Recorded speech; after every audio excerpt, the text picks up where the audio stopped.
உலகம் எப்படி உருவானுச்சு? உலகம் எப்படி உருவானது என்பது அறிவியலின் மிகவும் முக்கியமான மற்றும் ஆழமான கேள்விகளில் ஒன்று. தற்போது மிகவும் ஏற்றுக்கொள்ளப்படும் கோட்பாடு பெருவெடிப்பு கோட்பாடு ஆகும். இதன்படி சுமார் 1,38,000 கோடி ஆண்டுகளுக்கு முன்பு பேரண்டம் ஒரு மிகச்சிறிய அதிக வெப்பநிலை மற்றும் அடர்த்தி கொண்ட புள்ளியாக இருந்து பின்னர் விரிவடைய தொடங்கியது. இந்த விரிவின் போதுதான் காலம், இடம் மற்றும் பொருள் அனைத்தும் தோன்றின. இந்த பிரம்மாண்டமான நிகழ்வை பற்றி மேலும் ஆழமாக தெரிந்து கொள்ள விரும்புகிறீர்களா?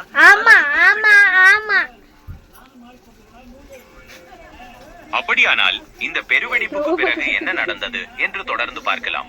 பேரண்டம் விரிவடைய அது குளிர்ந்தது. அதன் விளைவாக எளிய அணுக்கள் உருவாக தொடங்கின.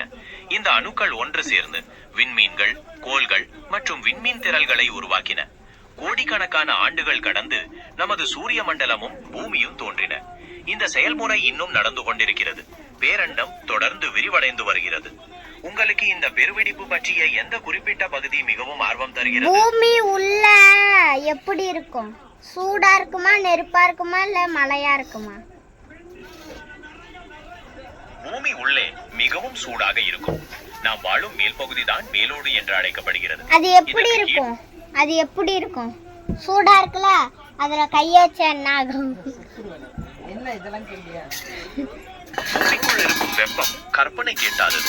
நாம் வாழும் மேலோட்டிற்கு கீழே மேண்டில் மற்றும் கருப்பகுதியில் பாடைகள் உருகிய நிலையில் மிகவும் அதிக வெப்பத்தில் இருக்கும். அங்கே நம் கையை வைத்தால் கடுமையான தீக்காயங்கள் அல்லது கைகளே கருகி போகும் அபாயம் உள்ளது. இது மனிதர்கள் நெருங்கவே முடியாத ஒரு பகுதி. மனுஷன் எப்படி உருவானா அத சொல்லு ஃபர்ஸ்ட். மனிதர்களின் தோற்றம் பரிணாம வளர்ச்சியின் விளைவாகும். அறிவியல் ஆய்வுகளின்படி மனிதர்களும் மற்ற சிம்பான்சி போன்ற பெருங்குரங்குகளும் ஒரு பொதுவான மூதாதையரிடமிருந்து தோன்றியவை. காலப்போக்கில் பல்வேறு மாற்றங்கள் ஏற்பட்டு ஆஸ்ட்ரலோபிதெகஸ் போன்ற தொடக்க கால ஹோமினிட் இனங்கள் தோன்றின. அங்கிருந்து ஹோமோ வரிசையை சார்ந்த ஹோமோ எரெக்டஸ் மற்றும் நியாண்டர்தால் போன்ற இனங்கள் உருவாகி இறுதியில் நாம் இன்றைக்கு காணும் நவீன மனிதர்களான ஹோமோசேபியன்ஸ் தோன்றினர். இந்த பரிணாம செயல்முறை பல லட்சம் ஆண்டுகள் நிகழ்ந்தது. உங்களுக்கு இது பற்றி மேலும் ஏதேனும் விவரங்கள் வேண்டுமா? கோழி எப்படி முட்டை போட்டுச்சு?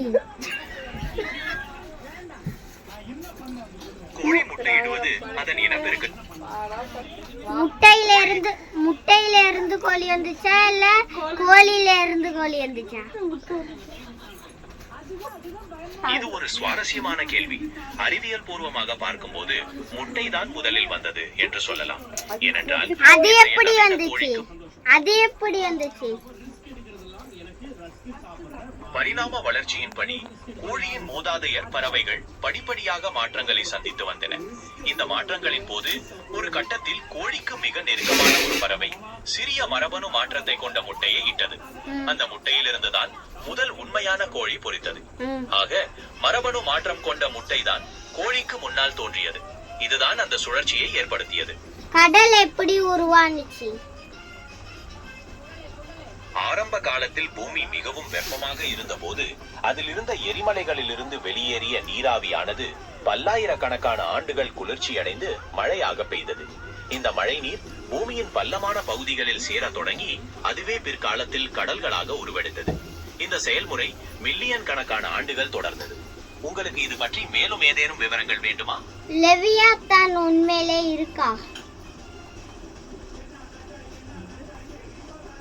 லெவியதன் என்பது ஒரு புராணம் சார்ந்த கடல் அரக்கன் அல்லது விவிலியத்தில் குறிப்பிடப்படும் ஒரு பிரம்மாண்டமான உயிரினமே தவிர அறிவியல் ரீதியாக இது மே மாதத்திலோ அல்லது வேறு எந்த காலத்திலோ உண்மையாக வாழ்ந்ததாக எந்த ஆதாரமும் இல்லை.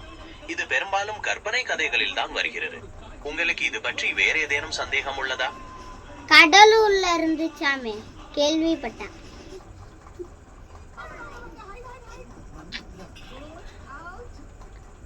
கடலூர் என்பது தமிழகத்தின் ஒரு முக்கியமான நகரம்.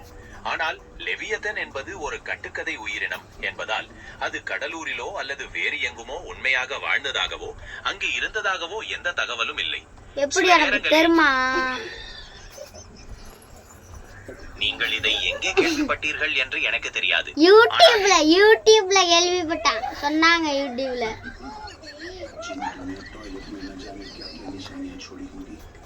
புரிகிறது. யூடியூப் யூடியூபில் பலவிதமான தகவல்கள் கற்பனையானவை மற்றும் மிகைப்படுத்தப்பட்டவை வருவது இயல்புதான். எப்படி ஆனாலும் உண்மையானதுதான் போடுறானோ, நீ பொய் சொல்லாத. நான் நிச்சயமாக பொய் சொல்லவில்லை. லெவியதன் என்பது ஒரு புராண கதை கதாபாத்திரமே தவிர அறிவியல் ரீதியாக அது உண்மையாக வாழ்ந்ததாக எந்த ஆதாரமும் இல்லை. யூடியூபில் பல வகையான தகவல்கள் சரி, நீ வருவதால் சொன்னதுக்கு தேங்க்ஸ் வைக்கிறான்.